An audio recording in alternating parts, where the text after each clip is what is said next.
Bismillahirrahmanirrahim. Assalamualaikum warahmatullahi wabarakatuh. Alhamdulillahirabbil alamin. Wassalatu wassalamu ala asyrofil anbiya'i wal mursalin wa ala alihi washabihi wasallim ajmain. Sahabat semua yang dirahmati Allah, pada kesempatan kali ini saya akan menyampaikan tentang konseling Al-Quran atau komunikasi Al-Quran. Ya.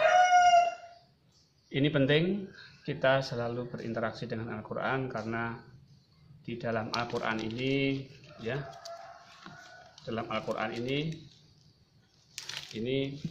banyak tanda-tanda yang diberikan Allah, maka namanya ayat. Ya, maka namanya ayat. Ayat itu tanda, ya, tanda. Ada dua ayat yang kita kenal, yaitu ayat qauliyah dan ayat kauniyah. Ya. Ayat qauliyah yaitu ayat yang ada di sini.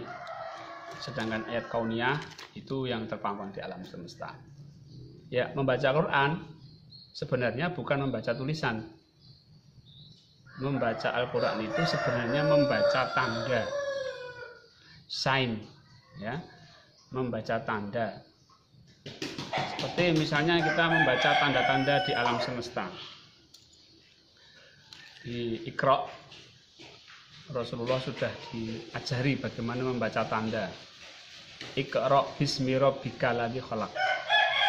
Tanda penciptaan kita. Kenapa ada tanda bahwa kita itu diciptakan dari segumpal darah? Ya. Karena bismi rabbika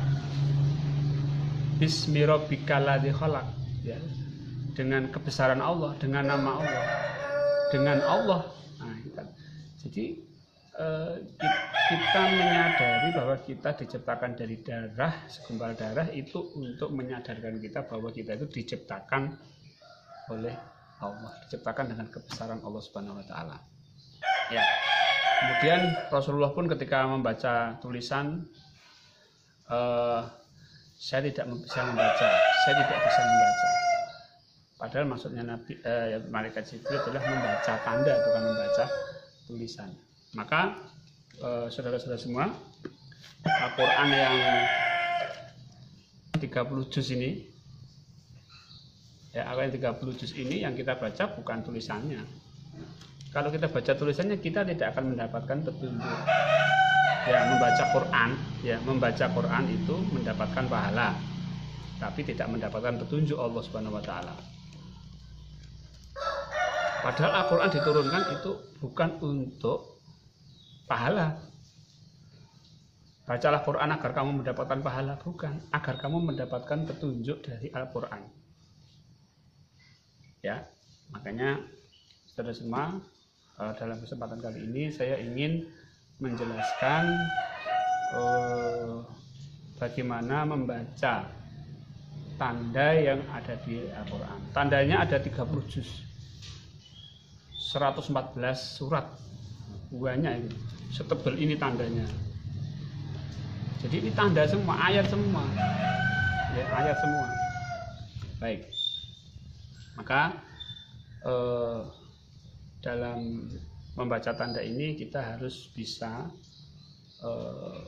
niat yang pertama adalah kita mau memahaminya. Selama Quran itu hanya dibaca dan dihafal, itu tidak akan mendapatkan petunjuk apapun. Ya, meskipun ada perintah membaca Al-Quran, bacalah Al-Quran, tapi itu untuk orang Arab yang paham bahasa Arab. Kalau kita nggak bahasa Arab, ya harus mengerti bahasa Arab, harus mengerti arti dari yang kita baca. Lucu sebenarnya kalau kita membaca tanpa tahu artinya. Seperti misalnya ada orang Arab, saya suruh baca koran Republika yang berbahasa Indonesia, dia membaca tanpa memahami. Ya, lucunya itu ya, dalam artian kita ini sudah universitas, kita ini sudah mahasiswa, kita belajar agama ini sudah puluhan tahun, masa yang membaca Al-Quran cuma membaca. Kalau masih TK ya nggak masalah memang. Tapi apa ya, kita ini begitu terus gitu loh. Saya mengatakan lucu itu dalam taraf mahasiswa. Kalau mahasiswa yang dibaca dia tidak paham dengan isinya kan lucu. Kalau anak-anak karena belajar membaca ya nggak masalah. Tapi kita ini sudah puluhan tahun. Saya sendiri sudah ya 30-an tahun lah membaca Al-Quran. Maka sekarang saya mencoba untuk memahami isinya, ya, memahami isinya. Baik, tidak perlu takut, tidak perlu cemas untuk membacakan secara langsung meskipun tanpa guru, tanpa ustadz, tanpa kiai. Tenang saja. Ya, sekarang ini media tulis seperti ini sudah sangat membantu. Tidak ada alasan untuk tidak paham bahasa Arab. Oke? Ya. Misalnya saya pakai yang ini. Ya. Saya buka ini. Oke, kelihatan? Ya. Saya jujur tidak paham bahasa Arab. Tapi saya bisa membaca. Tapi saya tidak paham bahasa Arab. Jadi saya menggunakan ini. Bagi Bapak Ibu yang bisa bahasa Arab, pesantren, terjemahannya udah bagus, bisa menerjemahkan dan bisa menafsirkan, tidak perlu pakai ini. Tapi saya jangankan menerjemahkan, tahu artinya aja enggak, apalagi tafsirnya, maka saya menggunakan ini. Di dalam Quran yang saya baca ini,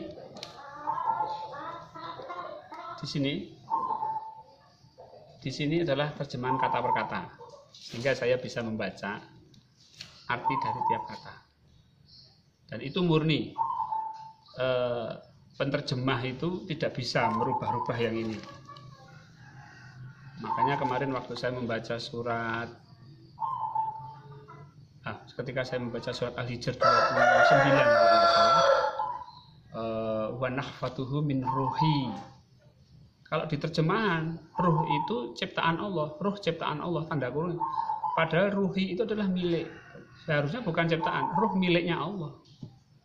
Nah, inilah kalau di sini akan ditulis apa adanya. Tapi kalau di sini ini sudah penterjemah. Nah, kalau ini sudah mufasirin, orang yang menafsirkan. Makanya kalau kita ingin murninya ya di sini. Kalau nggak paham nanti ya coba pendapat orang apa, pendapat tafsir apa. Dan ini yang mentranslate ini, yang menafsirkan ini sudah ahli, sudah diakui, ya sudah diakui. Bahkan ini disebutkan tafsir Al-Muyassar, tafsir yang sudah layak, sudah jamak pada umumnya, sehingga kita nggak perlu takut lagi untuk menerjemahkan menggunakan secara ini. Sejak kecil saya selalu didoktrin, jangan baca Al-Quran tanpa guru, jangan baca Al-Quran, jangan memahami Al-Quran tanpa guru, jangan. Itu sudah sejak kecil, sehingga saya takut. Maka terjadinya apa? Saya cuma membaca saja, padahal membaca tidak ada manfaatnya apa-apa kecuali hanya dapat pahala. Ya, petunjuknya nggak dapat. Saya baca 30 juz khatam seminggu ya nggak dapat apa-apa, nggak dapat petunjuk apa-apa. Tapi dapat pahala, itu ya. Catatan, dapat pahala. Baik. Di sini kita bisa memahami secara mandiri, ya. Maka buku ini dikatakan saya bukan iklan ya ini ya, maaf, 15 in 1. Nah, 15 di dalam satu. Jadi ini ada 15 konten, 15 manfaat. Ya, dari mulai perkata sampai asbabun nuzulnya juga ada di sini. Asbabun nuzulnya di sini kadang-kadang ada asbabun nuzul dari ayat itu. Jadi Bapak Ibu tidak perlu khawatir lagi menggunakan Al-Quran secara mandiri, ya. Nggak perlu takut. Kalau nggak paham ya tanya nantinya, ya, tanya kepada kiai atau ustadz. Tapi sebelumnya kita harus baca sendiri. Ini pun sudah sangat jelas, tafsirnya sudah sangat jelas, terjemahannya sudah sangat jelas. Baik. Perlu kita pahami bahwa Al-Quran ini adalah petunjuk, huda lil muttaqin. Di dalam surat Al-Baqarah ayat-ayat awal, ya, alif lam mim dzalikal kitabu, ini dzalikal kitabu la raiba fihi, tidak ada keraguan. Kalau kita ragu itu salahnya kita. Kalau takut sesat, takut salah itu salahnya kita, karena kita mungkin tidak takwa aja. Orang yang tidak takwa takut, tapi orang takwa pasti berani. Huda lil muttaqin. Jadi zalikal kitabul la raiba fihi huda lil muttaqin, petunjuk bagi orang takwa. Kalau nggak takwa gimana? Kalau nggak takwa sulit untuk bisa menjadikan orang petunjuk. Nah, ciri-cirinya itu huda lil muttaqin alladzina yu'minuna bil ghaibi. Pertama, mereka yang yakin pada yang gaib. Wa yuqimuna sholata, dan yang mendirikan sholat, bukan mengerjakan sholat, mendirikan sholat. Maka ikuti pelatihan sholat khusyuk yang saya programkan. Itu belajar mendirikan sholat. Aqimi sholat, mendirikan sholat, bukan mengerjakan sholat. Semua orang, anak kecil aja bisa. Tapi untuk bisa mendirikan sholat ini harus dipelajari. Ya, ini ada program saya namanya program sholat khusyuk. Nah, itu belajar untuk mendirikan sholat. Yang ketiga, wa mimma razaqnahum yunfikun, dan menginfakkan sebagian rizkinya, sedekah.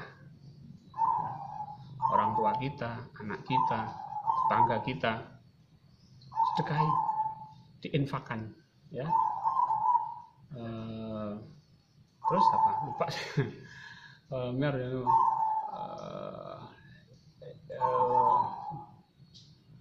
Dan yang percaya pada hari akhir, ya kayaknya gitu. Coba kita buka dulu ya, jadi pada salah.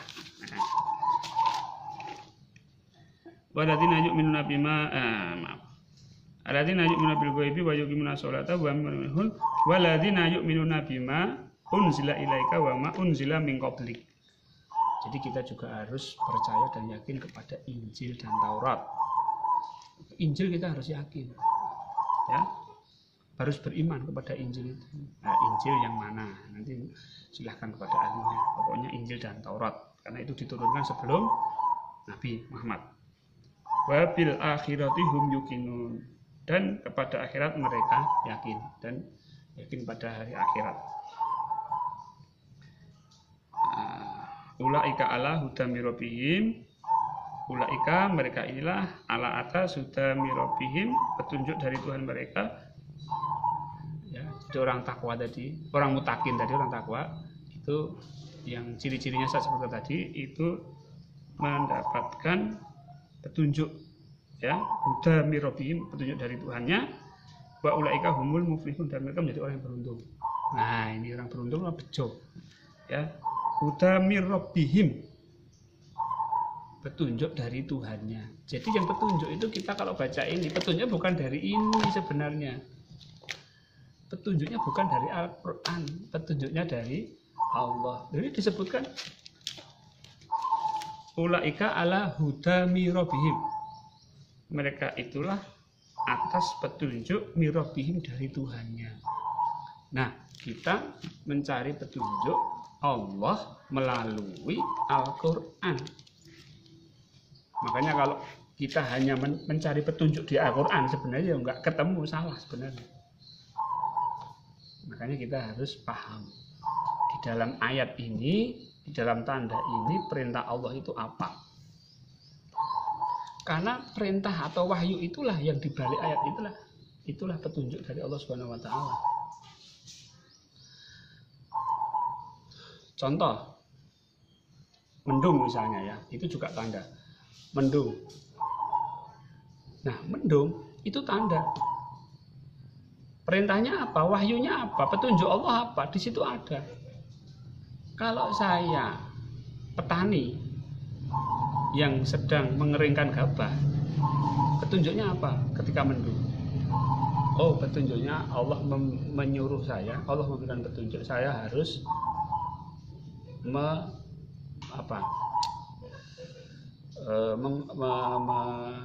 mengumpulkan lagi gabah-gabah tadi, saya simpan lagi.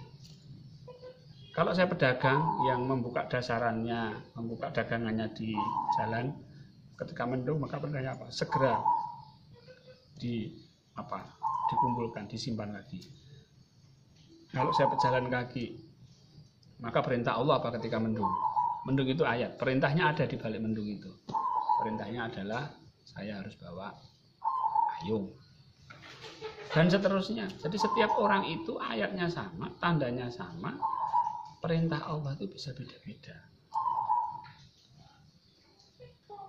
Qul huwallahu ahad bagi anak kecil berbeda. Bagi kita yang sudah berpuluh-puluh tahun belajar tentang ketuhanan, Qul huwallahu ahad itu juga akan berbeda. Padahal ayatnya sama, perintahnya bisa berbeda. Baik. Oke. Ya. Maka ada satu siiran tanpa waton yang almarhum Gus Dur. Al-Quran itu qadim, Al-Quran qadim, wahyu minulya. Ora tinulis, tanpa tinulis, iso diwaca. Nah, jadi Al-Quran itu qadim, berupa wahyu yang mulia, tidak tertulis, tapi bisa dibaca. Nah, gitu. Itu wejangan guru waskita. Jadi itu wejangannya orang-orang yang paham akan hal ini, memahami tanda. Orang waskita itu orang yang paham memahami tanda-tanda yang diberikan Allah Subhanahu wa taala. Sehingga hidupnya menjadi tadi disebutkan faulaika humul muflihun. Itu orang-orang yang beruntung. Baik, sekarang praktisnya bagaimana? Untuk bisa berkomunikasi, bisa mendapatkan petunjuk Allah dari Al-Quran ini. Yang pertama, yang perlu dipahami bahwa kita niatnya adalah mohon petunjuk dari Allah, bukan dari Al-Quran. Al-Quran tidak bisa memberi petunjuk apa-apa. Ya, jangan syirik, jangan menyekutukan Allah dengan Al-Quran. Al-Quran ini hanya alat, hanya makhluk yang kita cari petunjuk dari Allah Subhanahu wa taala. Nah, Al-Quran itu petunjuk yang akan diberikan oleh Allah Subhanahu wa taala, maka kita harus mencari kira-kira petunjuk apa yang akan kita cari di dalam Al-Quran ini. Dan kita harus mencari petunjuk apa yang ada di dalam Al-Quran ini. Oke.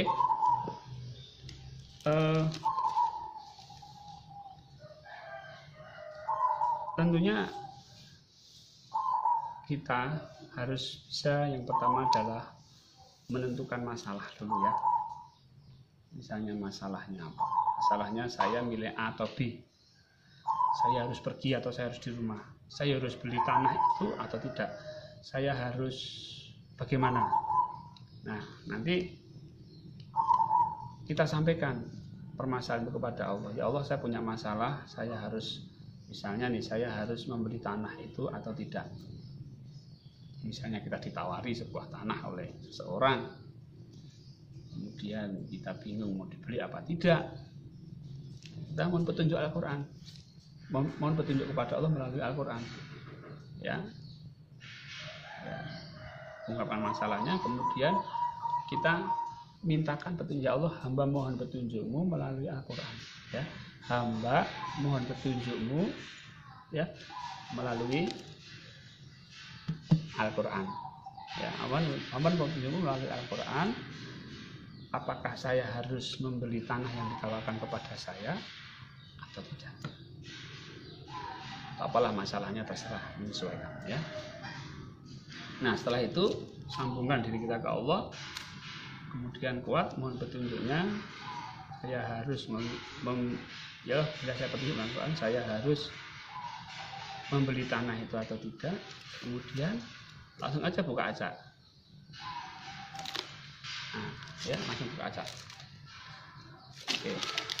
Terbukalah tanda-tanda di sini.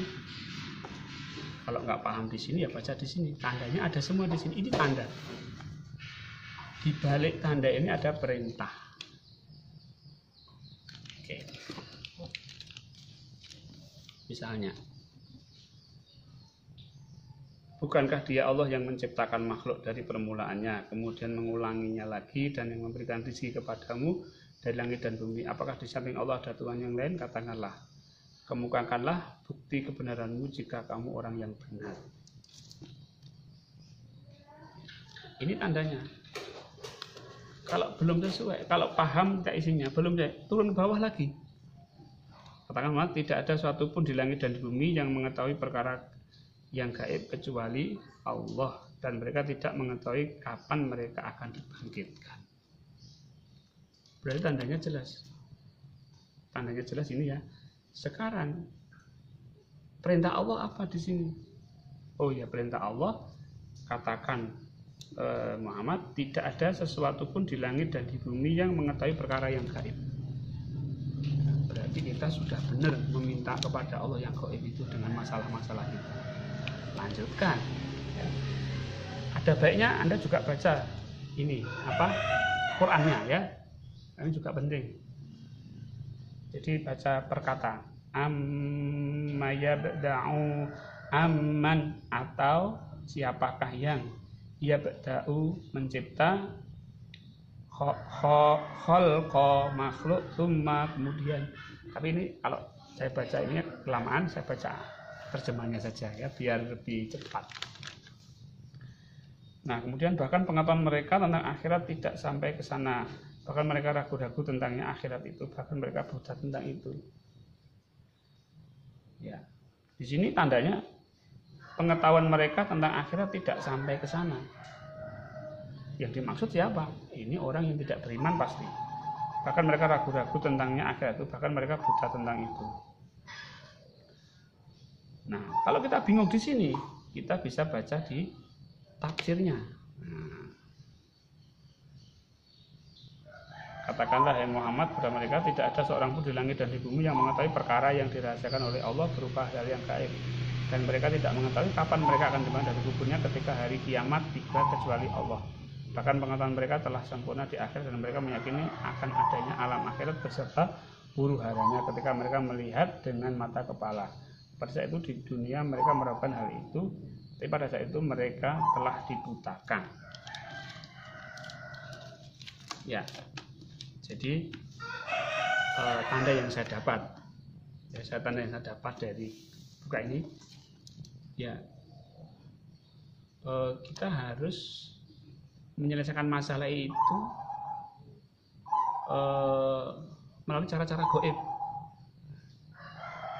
Ya, cara gaib itu ya seperti ini, pakai ini. Allah itu kan gaib. Ya. Jadi perintah yang saya terima ya, nanti silahkan Anda boleh aja. Kan juga tidak menyimpang toh kalau saya mendapatkan seperti itu.